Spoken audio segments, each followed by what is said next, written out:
With the launch of Rainbow Six Siege X, I'm here to try to help you figure out what settings you should adjust to get the best performance while still maintaining a decent bit of visual quality within Rainbow Six Siege X. Now I want to note that this isn't like your general settings guide. I don't have a blanket setting that I would recommend. I have a couple presets that I'll showcase that I made, but besides that, I want you guys to have a concept of what each one of these settings actually does so that you know how to adjust it for your hardware. So hopefully by the end of this video, you'll be able to make a more guided judgment on what you should set instead of just blindly trying to follow other people's settings in hopes that you'll find something that you finally enjoy. I'll try to make it as quick as I can, and I'm sorry if the timestamp's gotten a little long, but if it did help you out, make sure to hit the usual buttons down below. And of course, if you need any assistance, I highly recommend either checking out my streams where you can ask me live, the times are currently on screen, or the best way to get some help is to join my Discord, where there's over 3,000 people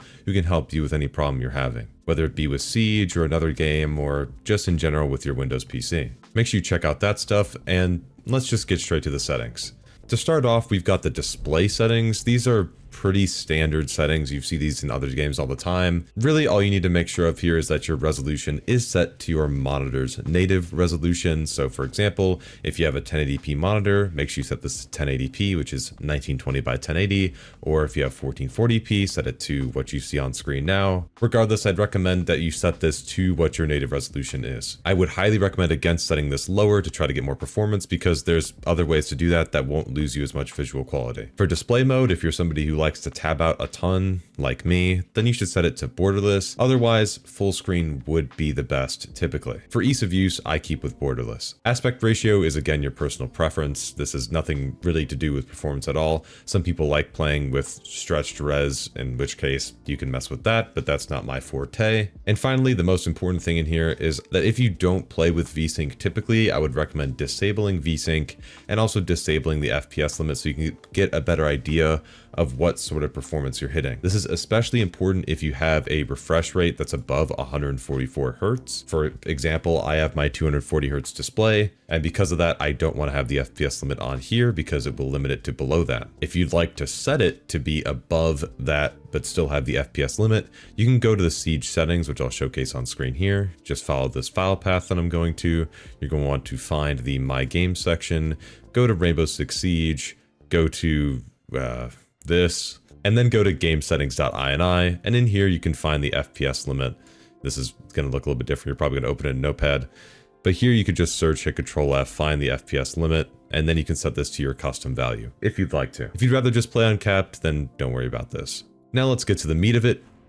Oh, hello. Anyway, now let's get to the meat of it in the graphics section. Starting off in the graphics section, we have Nvidia Reflex low latency, which basically syncs up the work that your graphics card and CPU are doing, so that when your CPU is done with something, it sends that work for a given frame to the GPU to finish up and send to your display. The difference between on and on plus boost is just the fact that on plus boost is more made for CPU bound scenarios. So for example, if your GPU is not running at 100%, most of the time that means you are CPU bottlenecked, and when it's not, on plus boost will try to make sure that your GPU clocks stay higher and boosted so that when the GPU usage goes back up again, it doesn't have to then clock back up. I would argue that most of you are going to be running on, but if you're the type of person who runs extremely low settings at an extremely low resolution with a fairly powerful system, then on plus boost is probably where you're going to want to sit instead.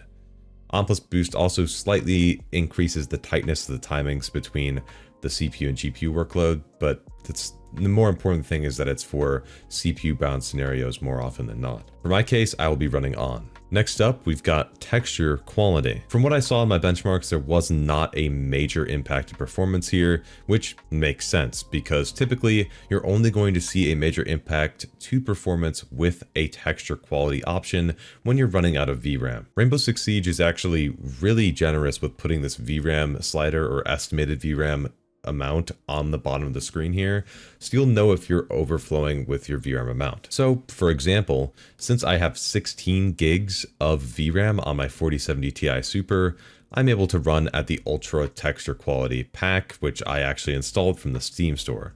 You won't see this Ultra option unless you install it. I'd actually recommend not installing it in most cases, unless you have a lot of storage because it's like 30 something gigabytes. I see too many people setting this down to low in the hopes that they're going to get some more performance, but if you're not exceeding your VRAM amount while you're playing, then you won't see a performance impact that'll be worth your time. To improve your overall gaming experience in Siege and not have it look terrible, I would highly recommend running very high if you have the VRAM for it. Ultra, again, is exclusive if you download that texture pack from Steam. If you'd like to do that, go ahead, but most people don't want to sacrifice the extra space, which I totally understand, so very high or ultra, unless you're running out of VRAM down in this slider. I will note that this VRAM slider is actually tied to this texture VRAM limit, which we'll get to in a second.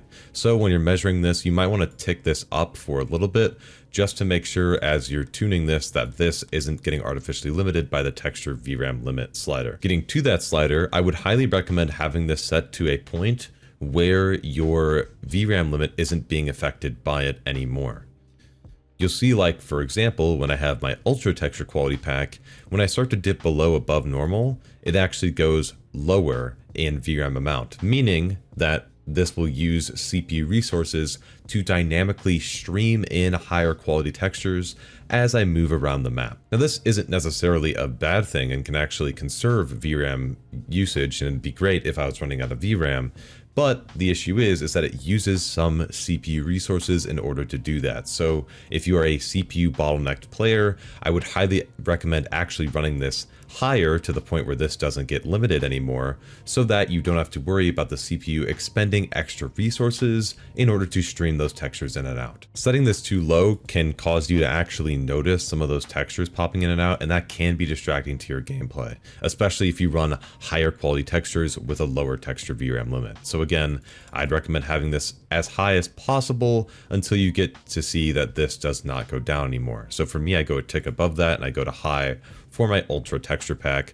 So again, to be sure to save CPU resources, have this as high as you can to the point where it doesn't affect your VRAM consumption anymore, unless VRAM consumption is a concern to you and you're maxing out your VRAM.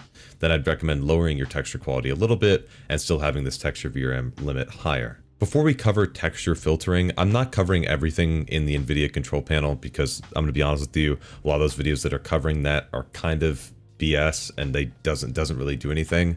But if you want to see the difference with texture filtering, you are going to need to make sure that in the Nvidia control panel, you have the anisotropic sample optimizations set on. To do that, you're going to want to go to your Nvidia control panel, manage 3D settings, and then scroll down in the global settings here. You can do it for global, that'll be fine. And scroll down till you see texture filtering anisotropic sample optimization. Make sure that this is set to on. When I had this set off, I was not able to see the anisotropic filtering applying correctly. So just make sure you have that set correctly. You're also going to want to make sure that your anisotropic filtering levels are set to application controlled at the top here. This combination should allow you to see the difference between anisotropic filtering being on linear versus the other options. Now I want to quickly show you a comparison in between having anisotropic filtering on versus its standard of linear. I've seen too many settings guides recommending you just run to linear for the best performance, but when in reality, having this on something like 2x is a very minor performance impact, if at all, for a much better visual quality. So for example, in iCat, which is just my image comparison tool that I have here from Nvidia, you can see right now on the screen I have the linear option applied, and I want you to take a look right here at this carpet. You can see here on the linear option that this looks pretty blurry, and that's because with the linear option, there is no texture filtering being applied to these textures. As the textures get further away, they start to blur up, and anisotropic filtering clears that up by taking samples of the texture to make it more crisp and clear when it's facing angles that are away from your camera. So you can see here, it's sort of tilted at a weird angle away from the camera as it goes further away. And when I turn on anisotropic filtering, you can see that it gets significantly clearer, not only with the details on the carpet, but for example, this line on the side here. You wouldn't have seen that if you simply had linear applied, whereas it sharpens up that texture when it's at that angle and makes it a lot clearer. Not to mention the texture on this as well, I didn't even notice on the table right here. Again, this is linear and this is 16x. Going to the side-by-side here, I'm actually going to switch this down to 2x. Let me just grab my screenshot for 2x here and throw that into the equation. 2x to me looks eerily similar to 16x. So much so that I would recommend sticking to this if you're aiming to have the most performance possible. I also couldn't measure a performance difference in most cases when switching between any of the anisotropic modes. Those extra numbers just mean it takes more samples, or it should, but I wasn't able to see that.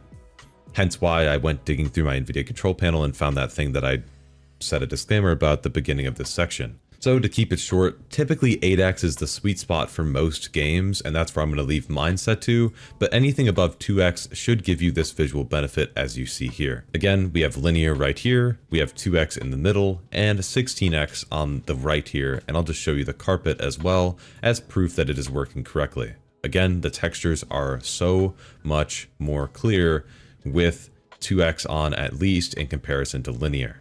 Next up is LOD quality, which is just a level of detail quality for different objects as they get further away. So what the game will do to try to conserve resources is to make objects lower quality with less polygons the further they get away, so that they're less intensive to render, therefore improving your performance. The issue is that I have had a very hard time finding distances to where I can even see this applying. In most instances, especially with the average engagement range of Siege, where you're typically in, a single room, you're not fighting at very long distances, this doesn't really matter too much. However, the performance difference when I jumped to things like Ultra and Ultra Plus was enough to measure, so I would recommend sticking below very high or sticking to at least high or very high to have a nice mix. So for example, if you play something like Dual Front, you won't see some things popping in awkwardly. Again, it's not too many, and I think the devs at Ubisoft were cognizant of the fact that having too many things switching LOD too often could be visually distracting to the player. So even at the lowest option, which doesn't really net you that much more performance, it doesn't look too bad. So in short, this is a setting that you don't need to worry about too much. My recommendation would be at least high or very high. Don't go to Ultra or Ultra Plus, and low can be a little bit distracting, but it's not the end of the world. So if you're trying to scrape the barrel for performance, low isn't too bad either. But really, as you can see with the numbers that I have up here, it's not anything to write home about. Now comes the big guy, okay? Shading quality is the meat of this issue. Shading quality is the one you're going to want to adjust. This is arguably, in my opinion, oh, I just hit my mic with how important this is. It's arguably the most important setting in Siege for performance. My recommendation is medium, and the reason being is that high and very high run incredibly worse in comparison to medium, while not really delivering on the visual portion that you would get with those increased graphics.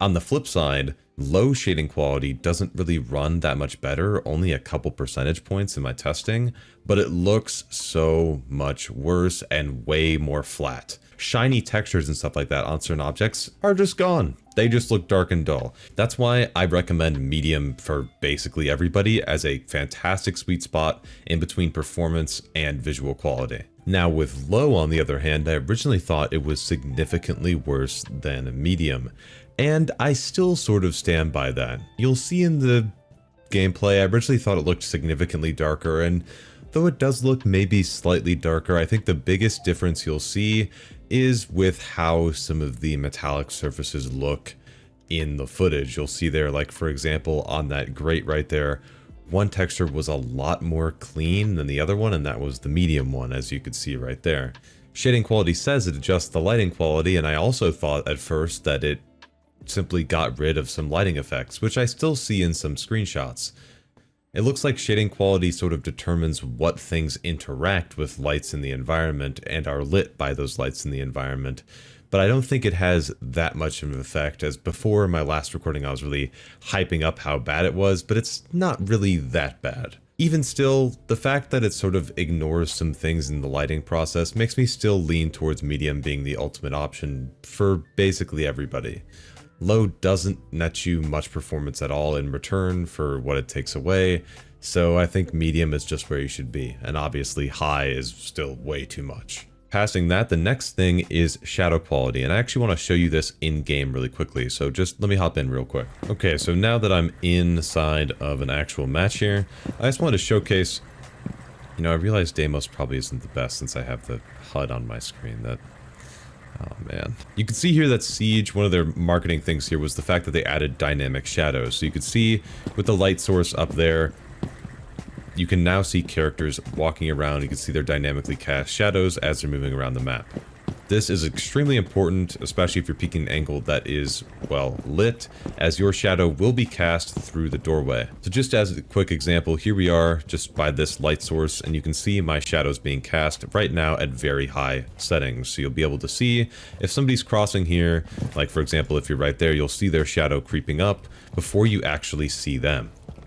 If you play at the lowest possible shadow quality, that will go away completely. So you can see here low, it says in the options here as a warning that at the lowest setting, only static shadows are displayed. And just like that, that dynamic shadow is gone. So if they're creeping up here, your only chance is going to be seeing them. You're not going to be able to see that shadow coming up here at all. Any setting above low will give you that advantage though. So for example, if I went to medium, you'll see even though it's quite blocky that it still is there. Going above medium just increases the visual fidelity, aka the resolution of these cast shadows. High and very high performed almost identically in my testing, which is why I either recommend going to medium if you're looking to maximize your performance while still having those cast shadows, or very high if you're trying to get a mix of higher resolution shadows for clarity's sake, and also not anything that's too expensive like Ultra is. Setting up to Ultra is the highest resolution here. You can see it's pretty crisp right here, but the main issue is that this does sacrifice a decent chunk of performance. It's not that much, but it's enough to where I would be fine with going to very high if I wanted a good mix between fidelity and performance.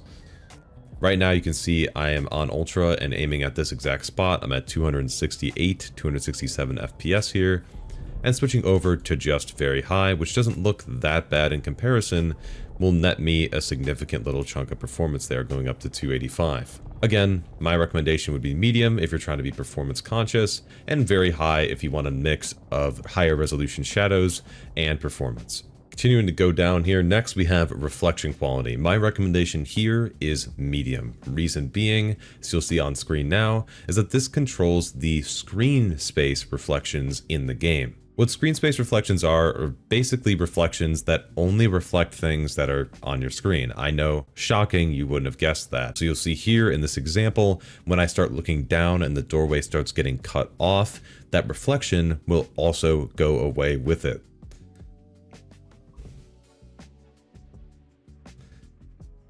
Setting this to low disables these reflections entirely and replaces them with cube maps, which look disgusting in my opinion in comparison, which is why I opted for medium. Even though it was a slight FPS reduction, only a couple percentage, I felt like medium was a lot more of a great compromise than setting to low and having the game look significantly worse for it for a very small amount of FPS. Then again, if you think the reflections are distracting, then of course you can set this to low and then rock out. I do recommend steering clear of high though, as this will be significantly more demanding for what realistically is something you're not going to spend that much time looking at, which is why I think medium is a great sweet spot just to spice up the image a little bit without costing you a decent bit of performance as a result, since it runs those screen space reflections at half the resolution that high does, which high is just another native resolution. Next up is VFX quality, and to be honest with you guys, this was a challenge for me. Obviously, it affects things like explosions, debris, dust, things of that nature, but the thing is that whenever I tested this, having this set to Ultra Plus gave me better performance until VFX showed up, and I don't know why that's the case, but it ran better, and then of course when virtual effects showed up, the performance dipped more than setting it to these lower options down here, but it still ran better besides those explosions, which I thought was weird. I don't know if you guys would be able to replicate that, but it was slight. It was like a couple percentage points, but it was enough to where I could repeat it and I don't know why. I'm sorry I can't provide more details on that, but even still, I think I would still recommend against running Ultra Plus VFX, because when things like explosions happen and stuff like that, you don't want your FPS to tank too much to where it might be distracting for you. A lot of people like to set this to the lowest, but there wasn't really any measurable performance gain on average. When effects were showing up, it was a pretty substantial uplift from going from Ultra Plus, but the effects may look a bit visually distracting if they're too low of a resolution for you. So that's why I'd recommend something like very high or high, just to be in the middle. You're not going to be sacrificing that much performance, and yet you still won't have those big spikes downward of performance when explosions happen, like in Ultra Plus. This is a setting that I might try to look more into though, so if I have any adjustments or changes, you'll see them in the pinned comment down below, or I might make an additional video specifically talking about this if there's something that needs to be addressed with this setting, or if there's an issue or something like that. Great voice crack, Jesus. To avoid some more voice cracks, let's just get to ambient occlusion and wrap this up. Okay, we're back in bank yet again, this time on a character that doesn't have an overlay on their screen. Pretty smart. And what ambient occlusion basically is the shadowing around objects, some of the detail shadowing. So you'll see here, for instance, that where the printer meets the ground, there's a little bit of detail shadowing around here, just to make it look less flat and more dynamic in the scene, right? It just makes this just a little bit more detailed and stops things from looking so dull. You'll see that when I go and set this from SSBC, which is Ubisoft's own ambient occlusion technology, switching this off will completely remove those shadows from those detail shadows, I should say, from the ground. You'll see that items seem to look like they're kind of floating off the ground now because there's no shadowing to sort of blend it into the scene. It looks a bit unnatural in my opinion, though some people really like how this looks because it helps them see things clearer. So if that's you, then sure, go ahead, set this to off, and you won't have any of those little detail shadows, besides of course these shadows that are being cast, show up anymore. I think this ambient occlusion adds a lot of detail to the scene that otherwise you wouldn't have. I don't think it hurts my competitive gameplay in my opinion, though of course you might think differently, so the choice is yours on that. I feel like this is probably one of the settings you're going to want to disable first if you're trying to get some more performance because it's an easy win, but in my opinion, because I like ambient occlusion a lot, I like to sacrifice that little bit of performance for having the game look a lot nicer. Now, SSBC Plus, however, is a bit too intensive in my opinion and not worth it. For me though, because I like my eye candy, I like setting to SSBC and I think it makes a lot of things fit into the scene a lot more. Finally, I'll just stay in game for the rest of these here. We have lens effects, which I would disable as I think they are just sort of a competitive nuisance. The same thing with zoom in depth of field, which will just blur the bottom of your gun when you ADS. I don't think that's worth it. And then we have the upscalers. You've heard of these before, even though they decided to put their entire legal name here for some reason. This is DLSS right here. This is AMD's FSR, which is Fidelity FX Super Resolution, which is the first one, which is just a spatial upscaler. And then you have 2.0, which is the first of their temporal upscalers, meaning that the second one actually takes some data from multiple frames into account and not just the current frame. With all that being said, if you're on an Nvidia card, I would recommend DLSS out of the bunch, but in general, for everybody, I would recommend steering clear of this as much as possible. The main reason being, even though, for example, if I set this to, let's go to say balanced, you will net a significant bit of performance when you are GPU bottlenecked. The issue lies with being able to see pixel peaks and stuff like that. These upscalers all lower your internal resolution to get a better FPS. So for example, because I'm at balanced right now, I'm not actually running at 1440p anymore. Internally, I'm running at 58% of 1440p, and then it's being upscaled to look like 1440p as much as possible. So I'm gonna try here, I don't know if I'll be able to get this right, but I'm gonna try to make a little pixel angle here. You'll see here I'm currently on balanced. This may be slightly harder for you to see in certain circumstances when using upscaling. Granted, this is a bright background, I guess this example doesn't really work too well. But when you're using upscaling, because of the fact that you have a lower internal resolution, it may be harder for you to spot some of these pixel peaks and angles, especially when you are further away from them. I would only recommend DLSS as an absolute last resort along with the other upscalers if you have no other way of improving your performance.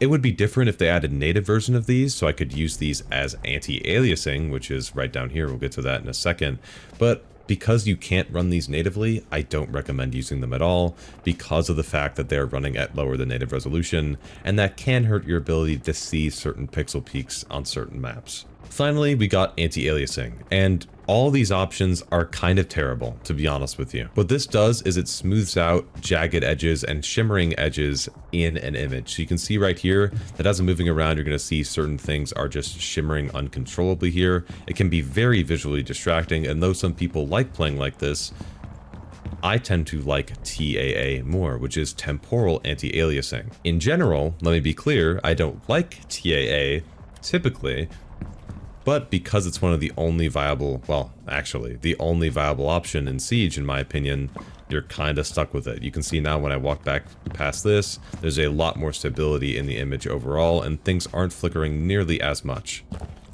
The main reason why people don't like TAA is it can cause some additional blurriness within the image, and that's why Ubisoft has the TAA sharpness slider, though increasing this too much can then reintroduce some of the shimmering again. TAA 2x and 4x will completely demolish your performance. For example, I'll show you right here, I'll just go to 4x, which will run at 4 times the resolution, and you can see I'm now pulling 100 FPS instead, and while the image is relatively stable, it's not worth your time. That is not something you want to do. FXAA, yeah, just don't use this, in my opinion. It doesn't look that much better than off, and you actually lose some image detail depending on the picture when you're using FXAA, because it just absolutely sucks at image reconstruction for things that it's attempting to anti-alias. So I recommend just steering clear of FXAA. I think it's terrible. I would really like in the future if Ubisoft added some more options for this, but Lord knows if they're ever going to do that. It's a competitive game. I'm not going to be too crazy about it. Finally, for adaptive render scaling target FPS and render scaling, please ignore these options. Again, render scaling is just running your game at a lower resolution. As you can see right here, as I turn this down, it is running at a lower and lower resolution. Not worth it. You should just focus on other settings to get the most performance unless it's absolutely necessary. And the same thing with this, because it will just dynamically change the render scaling to hit a certain target FPS you input here. Besides that, that's basically everything we got here. Before we end this though, I just want to have a couple quick preset options that I would recommend if you're either looking for a mix of visual quality and performance, or are just strictly looking for performance. I've got a couple quick presets for you. Obviously, this one is the first one, and this is the one that I am going to be running in most cases. This has a great mix in between the visual quality and the performance, and it hits my monitor's refresh rate, which is what I mainly care about. This looks way better than simply running everything on lowest, and though it does reduce FPS in comparison to that, it is way better than, say, setting everything just to ultra. So if you're the type of person who likes having some visual quality in the game, this is probably what you're going to want to run as a good mix. This right here is roughly the lowest that I would go for performance. Keep in mind, of course, texture quality and texture VRAM limit are more specific to your hardware, so keep in mind what your VRAM capacity is and adjust accordingly for this and this, like I discussed before. Everything else is, again, what I would recommend for the lower sort of performance, competitive edge sort of thing. Like I mentioned before, we've got the shadows at medium, just to make sure we keep those dynamic shadows. VFX quality, just a little bit higher than low to make sure those VFX don't look completely terrible without sacrificing much performance at all. And then of course, I'm still using TAA here. This is going to be more of a personal preference thing for you. You can see it looks significantly worse. The ambient occlusion is gone, but it still looks way better than setting everything to low and losing things like dynamic shadows and all of that. On screen now are just some of the benchmark runs that I did for those presets, along with the Ultra preset, which is the highest, and of course the lowest preset, so you have an idea of where these place in terms of performance. Again, I made these presets in mind with keeping as much of the visual integrity of Siege, along with making sure that you still have some of the competitive edge that comes from things like shadow quality and all of that. Any corrections or anything like that will be listed down in the comments below, and of course, I might make future follow-up videos, and of course, probably make a settings guide for each season, depending on if anything has changed. Keep an eye out for that, and make sure you hit the usual buttons down below if you want to see that. I'll probably be streaming some Siege over on my Twitch and YouTube channel, so you'll see that here, and over on my Twitch, I'll have that link down below at these times. If you need any advice, regardless of what game I'm playing, feel free to hop in and ask questions, or ask them in my Discord, which will also be linked down below. Anyway, thank you so much for watching to the end of this video. And for now, it's Klem. Blocking out. Later.